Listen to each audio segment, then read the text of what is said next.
Good morning everyone, welcome to my YouTube channel. आज का हमारा टॉपिक है द रूल ऑफ 3 और इस पे बेस्ड हम कुछ एग्जांपल्स करेंगे। एग्जांपल नंबर 8 है आपके पास। For the mid day meal in a school with 120 students the cook usually makes 15 kg of rice. Mid day meal क्या होता है वो आप सभी को पता है। आजकल सरकारी स्कूल में लंच टाइम में जो खाना दिया जाता है उसको मिड डे मील बोलते हैं। जब 120 स्टूडेंट्स होते हैं तो कुक यूजुअली 15 kg राइस बनाते हैं। On a rainy day only 80 students came to school. Rainy day के दिन केवल 80 स्टूडेंट्स स्कूल आए थे। How many kilograms of rice should the cook make so that the food is not wasted. तो बताओ कि कितने किलोग्राम राइस बनाए जाएं ताकि जो फूड बने वो वेस्ट ना हो। तो 80 स्टूडेंट्स आते हैं तो 15 kg राइस बनते हैं। 80 स्टूडेंट्स आएंगे 120 आते हैं तो 15 kg और 80 स्टूडेंट्स आते हैं तो आपको बताना है कितने राइस बनेंगे। The ratio of number of students to the amount of rice, ये ध्यान से देख लेना कि number of students to the amount of rice needs to be proportional. क्या होना चाहिए? प्रोपोर्शनल होना चाहिए। इसका मतलब जो फैक्टर है वो दोनों का सेम होना चाहिए। What is the factor of change in the first term?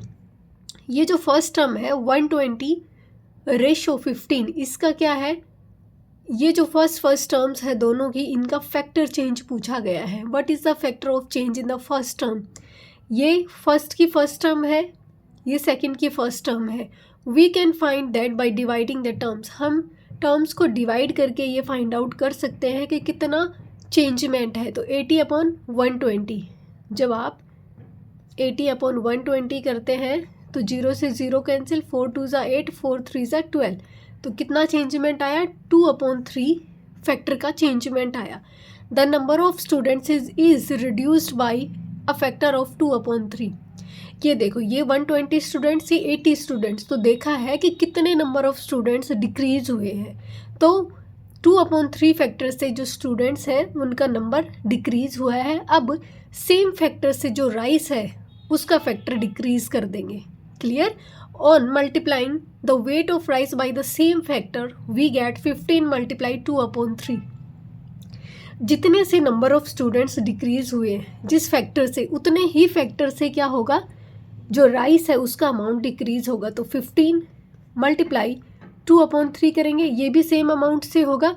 3 1 ज़ा 3, 3 5 ज़ा 15, इसका मतलब 5 2 ज़ा 10 kg राइस बनेंगे जब 80 स्टूडेंट्स स्कूल आएंगे तब। So the cook should make 10 kg of rice on that day.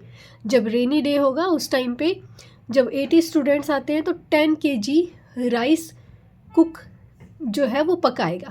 Clear? The situation above is a typical example of a problem where we need to use proportional reasoning to find a solution. ये जो problem है इसके solution के लिए हमें proportional reasoning लगाने की यहाँ पे ज़रूरत पड़ेगी। 4 क्वांटिटीज़ आर लिंक्ड प्रोपोर्शनली। जो 4 क्वांटिटी होती हैं वो एक दूसरे से प्रोपोर्शनली लिंक्ड होती है। मतलब अगर दोनों का रेशो ये जो रेशो है वो इक्वल आता है, इसका मतलब वो दोनों क्या है? प्रोपोर्शनल है। Out of which 3 are known.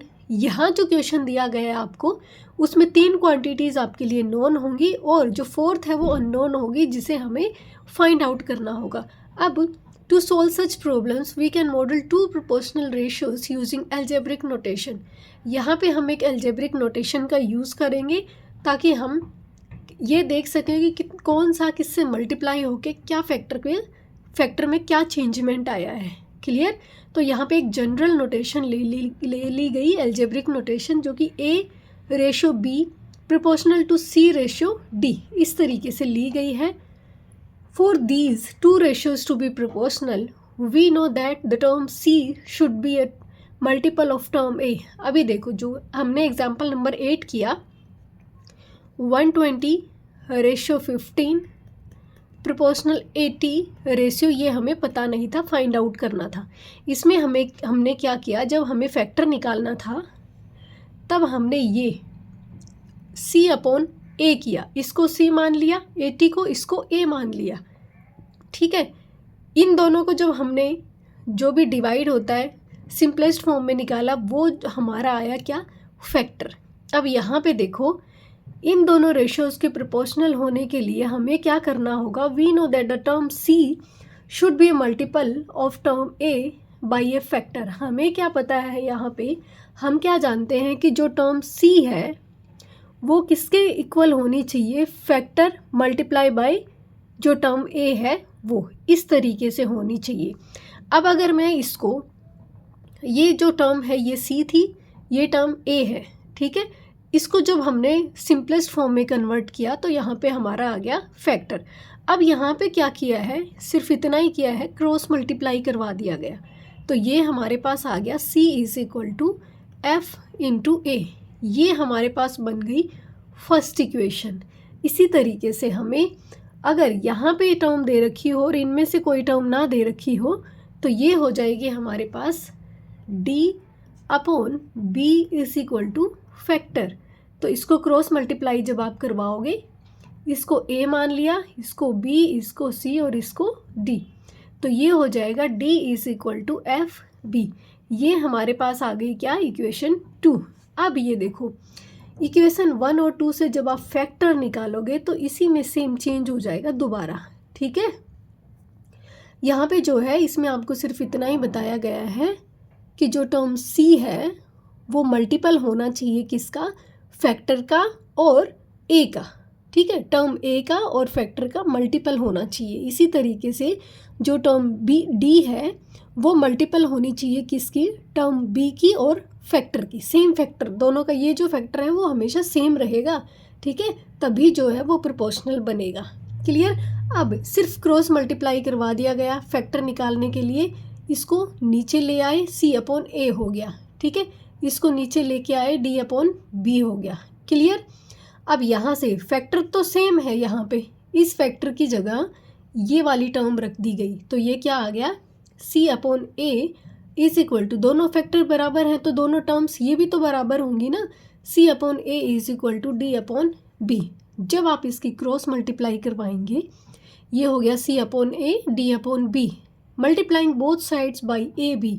अब जब आप दोनों को AB से मल्टीप्लाई करवाएंगे, जैसे C upon A multiply AB is equal to D upon B multiply AB, तो B से B कैंसिल हो गया, यहाँ A से A कैंसिल हो गया, आपके पास क्या बचा, आपके पास बचा BC is equal to AD, ठीक है, ये बच गया आपके पास। या फिर इसको लिख सकते हो आप AD is equal to BC, दोनों में से कुछ भी लिख सकते हो।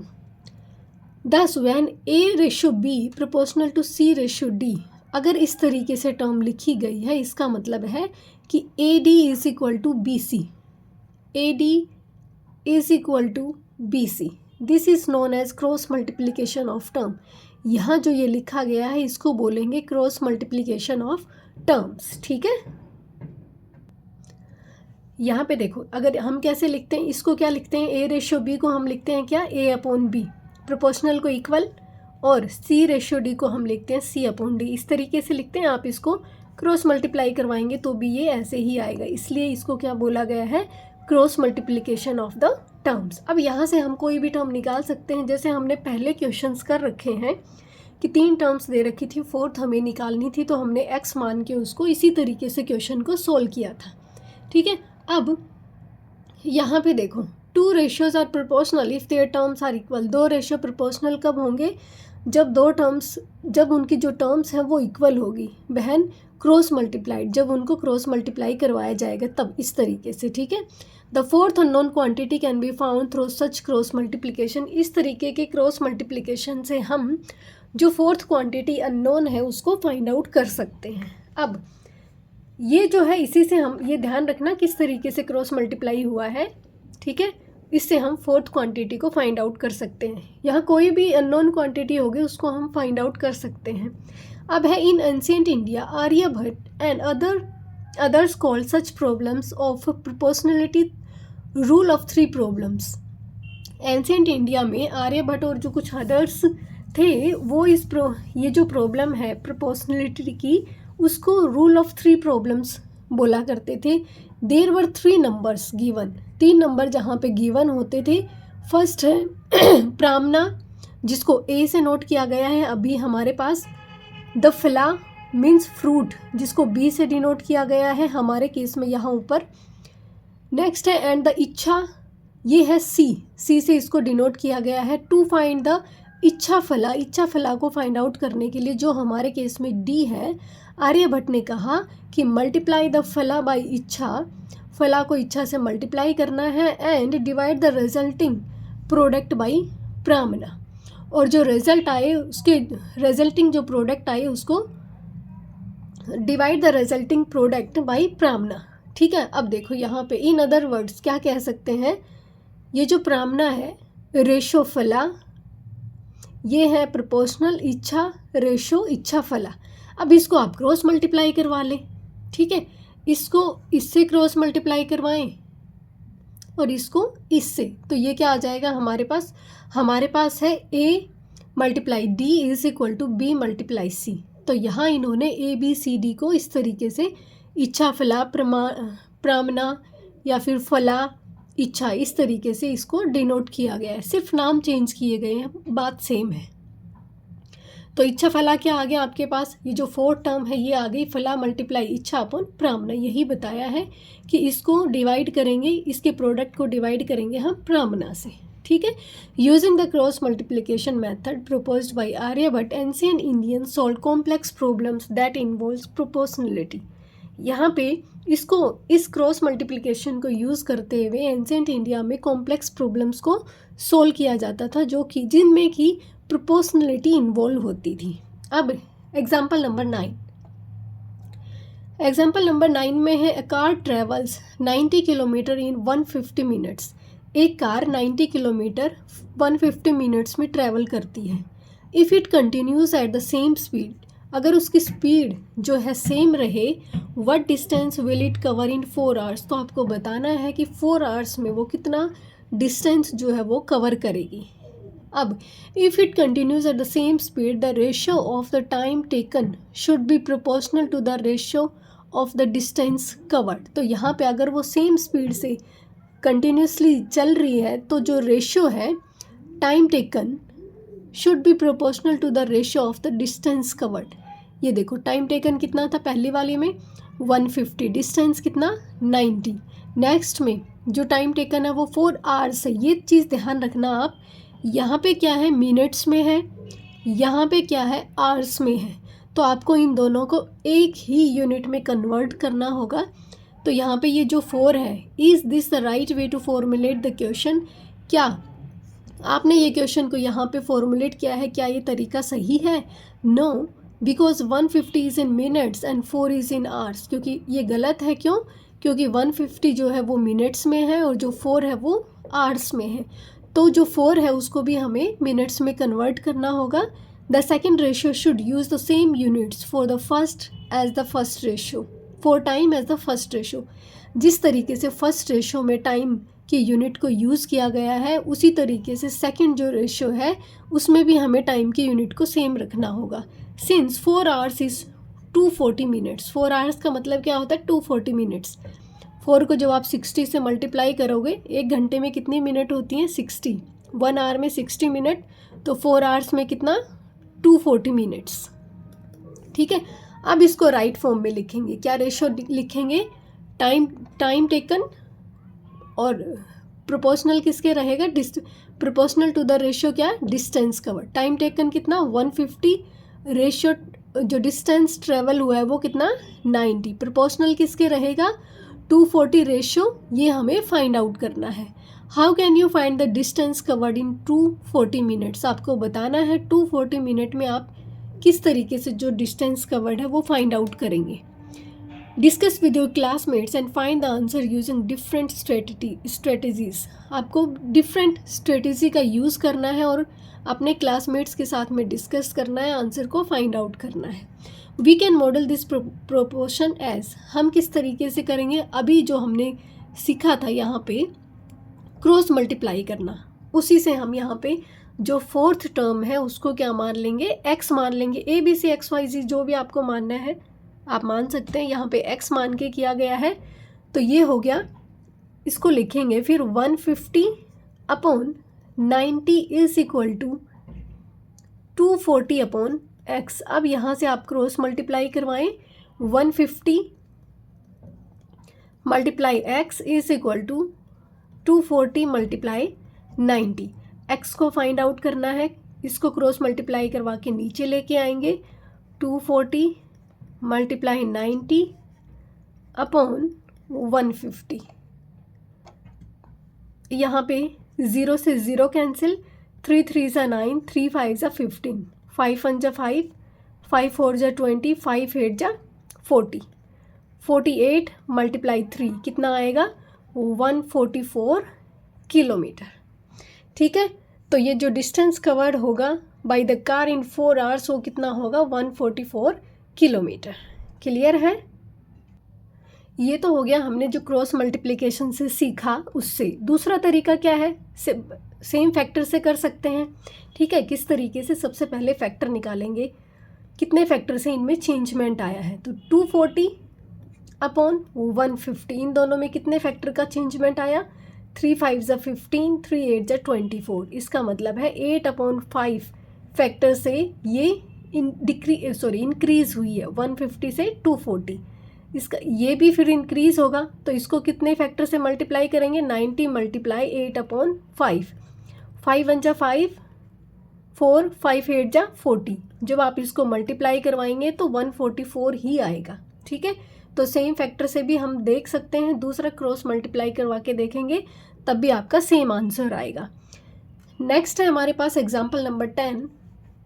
ए small farmer in Himachal Pradesh sells each 200 gram packet of tea for ₹200। Himachal Pradesh में एक छोटे से फार्मर हैं जो कि चाय का जो पैकेट है 200 ग्राम्स का वो 200 रुपीज़ में बेचते हैं। A large state in Meghalaya sells each 1 kg packet of tea for 800 rupees. और एक लार्ज स्टेट है मेघालय में जो कि 1 kg पैकेट 800 रुपीज़ में बेचते हैं। Are the weight to price ratios in both places proportional. क्या दोनों में weight to price ratio proportional है। Which tea is more expensive. आपको बताना है कि कौन सी जो टी है वो ज़्यादा एक्सपेंसिव है। इसके लिए हमें क्या निकालना होगा, दोनों को ये देखना है कि कौन से ज़्यादा एक्सपेंसिव है। तो दोनों का जो वेट है उसको सेम क्वांटिटी में करना होगा। ठीक है, ये 200 ग्राम है, ये 1 kg है, तो इसको भी या तो 200 ग्राम में कन्वर्ट करके इसका रेट निकालेंगे या फिर इसको 1 kg बना के इसका रेट फाइंड आउट करेंगे। दोनों में से किसी भी को भी चेंज करके आप फाइंड आउट कर सकते हैं। यहाँ पे देख लेते हैं किस तरीके से किया गया है। The ratio of weight to price of the Himachal tea. Weight कितना है 200 ग्राम, प्राइस कितना है 200। तो यहाँ पे जो वेट टू प्राइस रेशियो है हिमाचल टी का वो कितना है 200:200। इसी तरीके से what is the weight to price ratio of Meghalaya tea, is it 1:800। जो वेट टू प्राइस रेशियो है मेघालय टी का क्या वो 1:800 होगा। This could not be appropriate, ये अप्रोप्रिएट नहीं होगा because we consider the weight in grams in the case of Himachal. ये क्या है 1 kg और हिमाचल टी में हमने क्या कंसिडर किया है 200 ग्राम्स। तो आप ये ध्यान रखना कि जो यूनिट्स हैं वो सेम रहें, तभी आपका जो रेशियो है वो ठीक निकलेगा, अदरवाइज वो गलत हो जाएगा। So the weight to price ratio is 1000:800। ये जो 1 kg है जब आप इसको ग्राम्स में कन्वर्ट करेंगे तो ये 1000 ग्राम हो जाएगा। तो अब जो वेट टू प्राइस रेशियो है यहाँ पे मेघालय टी का वो है 1000:800। ठीक है, to check if the ratios are proportional. Ratios proportional है या नहीं ये चेक करने के लिए we need to see if both ratios are the same in their simplest form.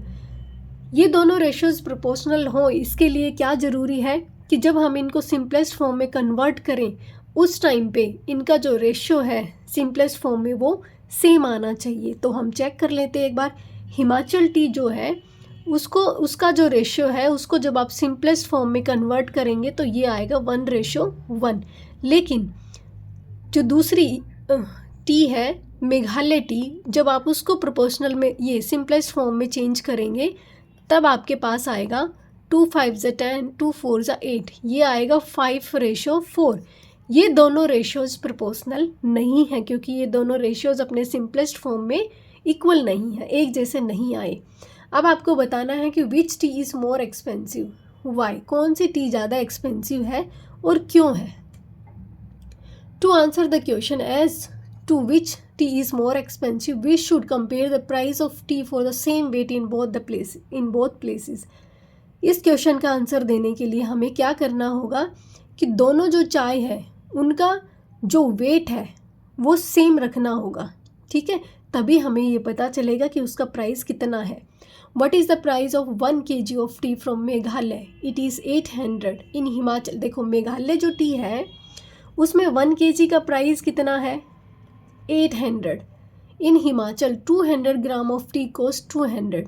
देखो 200 ग्राम की कॉस्ट कितनी है, 200 रुपीज़। अगर मैं इसको 5 से मल्टीप्लाई कर दूँ दोनों साइड, 200 मल्टीप्लाई 5, 200 मल्टीप्लाई 5, कोई दिक्कत आई इसमें? एक ही नंबर से मल्टीप्लाई करना दोनों साइड, तो इसमें कोई प्रॉब्लम तो आती नहीं। मेन जो ओरिजिनल जो डिजिट है उसमें कोई चेंजमेंट नहीं आएगा। या तो आप इसको 200 में कन्वर्ट कर दें या इसको 1000 में कन्वर्ट कर दें। तो यहाँ पे क्या आएगा, 1000 gram is equal to 1000 rupees, ठीक है। यहाँ पे जो 1 kg का प्राइस है वो कितना है, 800 रुपीज़। और यहाँ पे जो 1 kg, ये मेघालय है, ये हिमाचल वाली टी है, इसका प्राइस 1 kg का कितना है, 1000 रुपीज़। तो कौन सी ज़्यादा महंगी हुई, ये वाली ज़्यादा महंगी हुई, ठीक है। ये कौन सी है, हिमाचल टी, ठीक है, हिमाचल टी ज़्यादा एक्सपेंसिव हुई। क्लियर हो गया अब। या फिर दूसरा तरीका क्या है कि आप इसको 200 में कन्वर्ट कर लें, ठीक है। 200 में जब आप इसको कन्वर्ट करेंगे तो पहले 1000 लिखेंगे। 1000 ग्राम का प्राइस कितना है, 800 रुपीज़, ठीक है। इसको 200 में कन्वर्ट करने के लिए आपको दोनों साइड 5 से डिवाइड करना होगा। कितना आया, यहाँ पे आ गया 200 ग्राम, सॉरी ये डिवाइड करना है, तो यहाँ पे आ गया 5 1 जा 5 3, ये आ गया 160 रुपीज़। यहाँ पे जो 200 ग्राम है उसका प्राइस कितना आया, 160 रुपीज़। और यहाँ पे जो 200 ग्राम है उसका प्राइस कितना है, 200 रुपीज़। तो दोनों में से कोई भी क्वांटिटी में आप निकाल सकते हैं, चाहे 200 को कंपेयर कर लें या फिर 1 kg को कंपेयर कर लें। कौन सी टी ज़्यादा एक्सपेंसिव है, हिमाचल प्रदेश की। क्लियर। नेक्स्ट है आपके पास अब एक एक्टिविटी है यहाँ पे, टेक योर फेवरेट डिश। आपको अपनी जो आपको अच्छी लगे वो डिश आपको लेनी है। Find out all the ingredients and their respective quantities. आपको वो जो डिश है उसके सारे इंग्रेडिएंट्स लेने हैं और उनकी जो क्वांटिटी है, जितनी आपको चाहिए अपनी फैमिली के लिए डिश बनाने के लिए, वो सब भी आपको पता होनी चाहिए। Suppose you are celebrating a festival, आप एक फेस्टिवल सेलिब्रेट कर रहे हैं and you want to invite 15 guest, और आप चाहते हैं क्या, 15 गेस्ट को इनवाइट करना। Find out the quantities of the ingredients required to cook the same dish for them. आप क्या कर रहे हो, वो जो क्वांटिटी है उसके इंग्रेडिएंट्स कितने चाहिए बनाने के लिए, वो आपको फाइंड आउट करना है। फॉर एग्ज़ाम्पल, अब ये आपको देखना है कि आपको कौन सी डिश पसंद है और आप क्या एग्जाम्पल देना चाहते हैं। मैं यहाँ पे जैसे नॉर्मल है, जैसे हम सपोज़ कोई इडली खाता है, तो किसी फैमिली में 5 मेंबर्स हैं जिसमें हर कोई कितनी, फॉर एग्ज़ाम्पल ये 5 मेंबर्स मिलके 20 इडली खाते हैं, ठीक है। आपको 15 को गेस्ट को इनवाइट कर रहे हैं, तो ये जो 15 है ये इसके कितना गुना हो गया, जो सॉरी 5 कितने खाते हैं, 20। तो यहाँ पे आप रेशो में देख लेंगे इसको, 5 अगर 20 इडली खाते हैं तो 15 को देखेंगे कितनी खाएंगे, x मान लेंगे, ठीक है, ये प्रोपोर्शनल का। तो यहाँ से या फिर आप देख लेंगे कितना फैक्टर का चेंजमेंट है यहाँ पे। उसी तरीके से आप करेंगे 5/20 इज इक्वल टू 15/x। तो यहाँ से जब आप x की वैल्यू फाइंड आउट करेंगे तो 15 × 20/5, ये हो जाएगा 60। अब आपको जो भी चीज़ पसंद है उसको बनाने के लिए आपको क्या क्या चीज़ों की ज़रूरत पड़ी है, कितना आप अपने घर में बनाते हैं तब ज़रूरत पड़ती है, 15 और आ जाएं उनके लिए कितनी क्वांटिटी इंक्रीज़ करनी है, ये सब आपको अपनी एक्टिविटी में लिखना है। ये एक छोटा सा एग्जाम्पल था कि इस तरीके से आपको करना है। आई होप आज की क्लास ठीक से समझ में आई होगी।